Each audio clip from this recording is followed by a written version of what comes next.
You've made the choice that you're going to have an induction. Today, I want to talk about 5 things that you should not be doing before that induction. I'm glad you guys are here because these are things that I've seen after inducing thousands of patients in the hospital over my 20 years in labor and delivery.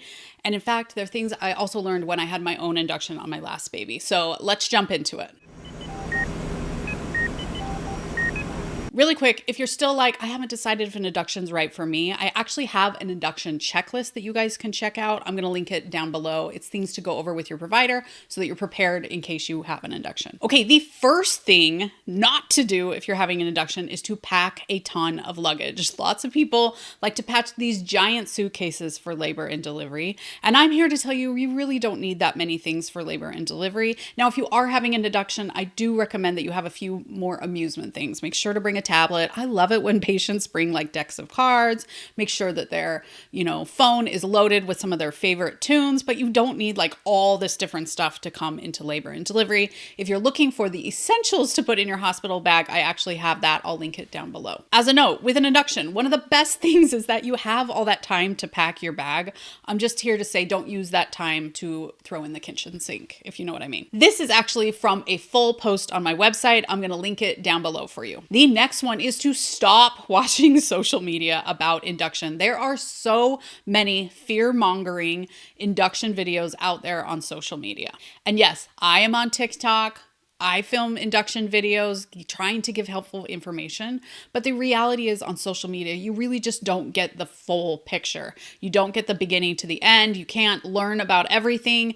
Instead, you learn little snippets that can leave like little jagged edges of worry in your brain. So make sure that you skip those. The next one, and I'm talking about like right before your induction, either the night before or the morning of, and it is to eat a ginormous meal. Now you can feel like, this is your last meal before you have a baby. And it is, you should eat something that you enjoy, but don't eat the ginormous burrito. If it's the night before, you're going to have lots of heartburn. It's going to make it hard to sleep. And the morning of, you want to make sure that you're balancing carbohydrates and proteins, getting a meal, like I said, that you enjoy, and getting a meal because there's far too many patients who come in for an induction who don't eat.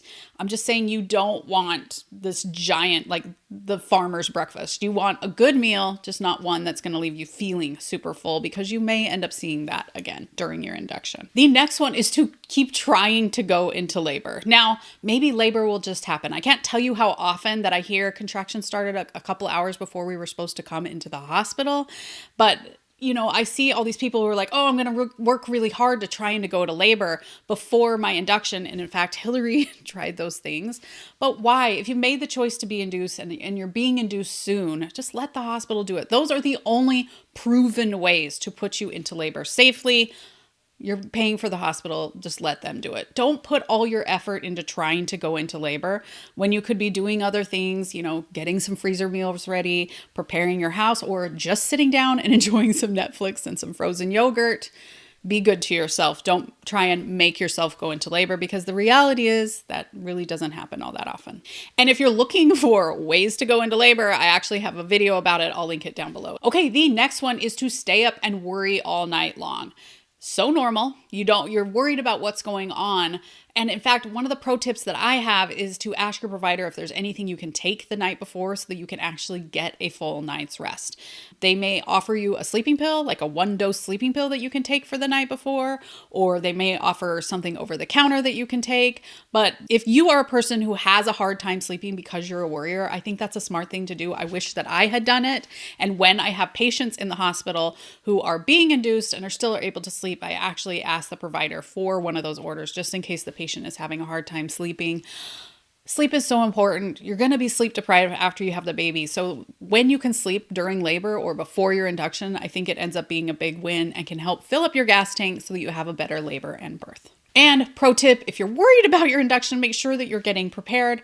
I actually have a birth class that I recommend that has an induction section. I'm going to link it down below, and I think it can be really, really helpful. And if you don't even want to do the birth class, but you just want more information on inductions, I actually have a little mini class just about inductions, and I'll link that one down below as well. Now, if you're still kind of trying to make the choice for an induction or just want a little bit more information on if an induction is right for you, I actually have a whole series that I recommend. I'm going to link it it up above. Learning about induction is so smart because providers just don't have the time to talk about it all in the office, unfortunately, but there's lots of great resources to learn from experts. Thanks for joining us here on The Pregnancy Nurse, where we get you prepared, not scared, for your upcoming hospital birth.